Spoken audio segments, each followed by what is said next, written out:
धरती में ही क्यों जन्म लिए?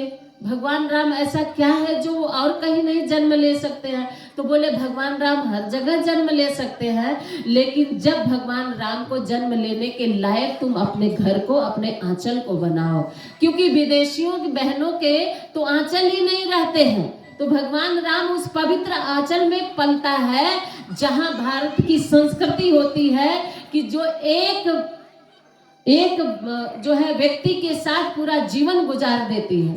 शादी होने के बाद वो अपने पति के साथ पूरा जीवन गुजार देती है। ऐसे पवित्र पावन आंचल के तले भगवान पलते हैं।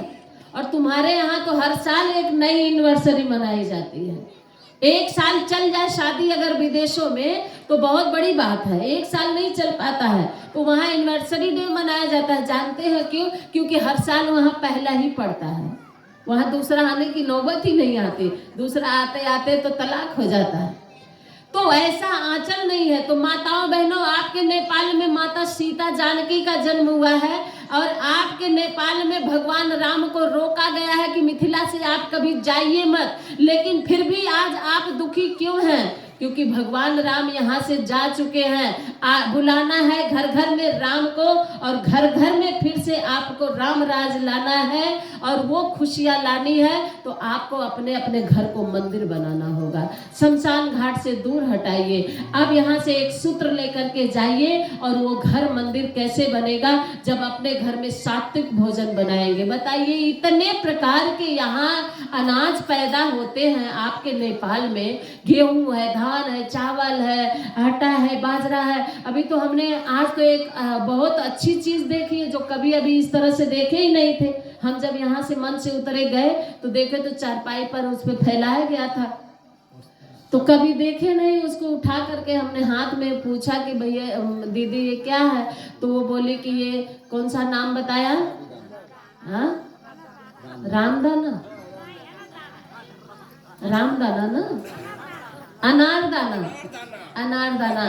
और वो छोटा छोटा, वो तो हमारे एक भाई ने बताया कि नहीं ये रामदाना है।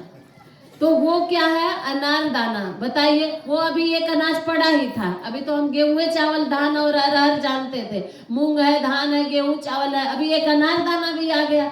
अरे भैया, इतनी अच्छी अच्छी चीजें खा करके अपने घर को मंदिर बनाओ, अपने आप को मंदिर बनाओ ना। अपने आप के अंदर राम को पालो, सीता को पालो ना। काहे को शमशान बना रहे हो? यहाँ से सूत्र लेकर के जाइए। माताओं बहनों, आज की कथा आप लोगों के जीवन में नहीं, आप लोगों के किचन में, आप लोगों के घर में, आप लोगों के रसोई में जाना चाहिए। कल से यहाँ से जो बहनें जा रही हैं वो अपने घर में जाकर संकल्प लेगी कि हम आज से अपने घर को मंदिर कैसे बनाएंगे, उसका सूत्र आपको बता रहे हैं। यहाँ से आप जाइएगा तो अपने घर में सात्विक भोजन बनाइएगा। और जब सात्विक भोजन बनाएंगी तो रोटी और चावल निकालिएगा, थोड़ा सा 5-6 ग्रास बनाइएगा, छोटा छोटा टुकड़ा। गुड़ भी आपके यहाँ का बड़ा अच्छा होता है ना, तो उसमें थोड़ा सा गुड़ मिला लीजिए, क्योंकि हम तो गुड़ बहुत खा रहे हैं यहाँ पे। आप लोग भर के वो दोना में जाती है हमारी दीदी लोग, हम तो शाम तक खत्म कर देते हैं, है ना। आपके चीनी की मिठाई हम नहीं खाते, लेकिन गुड़ बहुत खा रहे हैं। वह उसमें से थोड़ा सा गुड़ उसमें रोटी और चावल में मिलाइएगा। हो तो थोड़ा 1 बूंद घी मिला लीजिएगा, नहीं हो तो कोई बात नहीं है। उस गुड़ और घी को मिला करके 6 ग्रास बनाइएगा। 1 ग्रास निकाल के रख दीजिए और स्वाहा शब्द के साथ। आपके तो बड़े अच्छे अच्छे चूल्हे हैं भैया अग्निहोत्र करने के लिए। हम लोग के यहाँ तो गैस सिलेंडर पर वो प्लेट रखनी पड़ती है, लेकिन बाहर आप लोगों के प्राकृतिक जीवन कितना सुंदर है, यहाँ देख के बड़ा सुरम्य लग रहा है। एकदम आप लोग प्रकृति के नजदीक हो बहनों भाइयों। तो चूल्हे पर भोजन बन रहा है, कंडे से बन रहा है, लकड़ी से बन रहा है, इतना स्वादिष्ट भोजन जो हमको तो इस तरह से गांव का स्वादिष्ट भोजन बहुत अच्छा लग रहा है। गैस चूल्हे पर नहीं, आपको चूल्हे पर। तो उस चूल्हे की अग्नि में स्वाहा शब्द बोलिएगा। गायत्री मंत्र आता है तो ठीक, नहीं आता है तो स्वाहा शब्द के साथ आप एक निवाला भोजन चूल्हे में डाल दीजिए। फिर दूसरा उठाइए, फिर से गायत्री मंत्र पढ़िए, नहीं आता है तो केवल स्वाहा बोल के डाल दीजिए। ऐसे 5 बार डाल दीजिए। जो 6वां बचेगा छोटा सा निवाला, उसको अपने पूरे भोजन में गायत्री मंत्र पढ़ते हुए मिला दीजिए। ठीक है, और ये आपका भोजन बन जाएगा प्रसाद, और जब प्रसाद बन जाएगा तब पूरा परिवार आपका प्रसाद खाएगा, और जब प्रसाद खाएगा तो आपके परिवार के विचारों का विषाद निकल जाएगा, और जब विषाद निकलेगा तो बुद्धि शुद्ध होगी, विवेक जागृत होगा, फिर आपका घर स्वर्ग से सुंदर बन जाएगा, आपका घर मंदिर बन जाएगा, उसमें मांस नहीं पकेगा, शमशान घाट नहीं बनेगा। ये सूत्र यहाँ से आप लेकर के जाएं अपने घर में, परिवार में। माताएं बहनें की ज्यादा जिम्मेदारी है, क्योंकि आप ही लोग भोजन की कमान संभालने वाली हो, तो ये आप लोगों को, और आप लोगों को ही धौम्य ऋषि बताए हैं, यस्त्र त्रस्तवतो धुरिया गृहिणी परिवार का। परिवार की धुरी है नारी, परिवार की धुरी है गृहिणी, और पूरे घर को चलाने वाली होती है गृहिणी। तो आप लोगों के लिए सुंदर सा सूत्र घर को मंदिर बना देने वाला। एक सूत्र आपको और बताएंगे, जब गायत्री मंत्र, जब आप भोजन बनाइएगा तो गायत्री मंत्र पढ़ते हुए भोजन बनाइएगा। आप कहेंगे हमको दीदी जी गायत्री मंत्र नहीं आता है, तो आपको कोई भगवान का मीठा भजन आता है उसको गाते हुए बनाइएगा, ठीक है। तो उस भजन से, उस गायत्री मंत्र से या राम नाम कीर्तन जो भी आपको आता हो, आप वही पवित्र भजन गाते हुए भोजन बनाएंगी तो वो भोजन सात्विक होता है, उसका प्रभाव उसमें पड़ता है। क्यों? क्योंकि शब्दों में बहुत प्रभाव होता है। अगर आप गाली देते भोजन बनाएंगी ना तो खाने वाले के अंदर भी वही प्रभाव जाएगा, और नहीं तो फिर आप अगर हरे रामा हरे कृष्णा बोलेंगी, गायत्री मंत्र बोलेंगी तो उसका प्रभाव जाएगा, ठीक है। और नहीं अगर मन हो तो पिलाना ही है दारू, तो आप एक और गाना गाइएगा, क्या? झूम बराबर, तो वो शाम को झूमते हुए आएगा, नहीं पीना होगा तो, क्योंकि भोजन का प्रभाव। आप कहेंगे क्या शब्दों से ऐसा प्रभाव? हाँ, शब्दों में ऐसा प्रभाव होता है।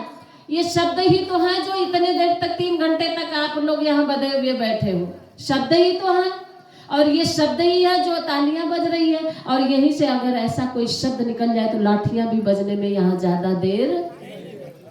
शब्द में इतनी शक्ति होती है, इसलिए शब्द का प्रभाव पड़ता है। तो भोजन बनाते समय अच्छी बातें सोचिए, अच्छी बातें बोलिए, हमारा बच्चा भोजन करेगा, विचार शुद्ध होगा। कुछ नहीं तो आप एक चौपाई यहाँ से लेते जाइए, और बिनु सत्संग विवेक न होई, यही लेते जाइए भोजन बनाते समय अच्छी बातें।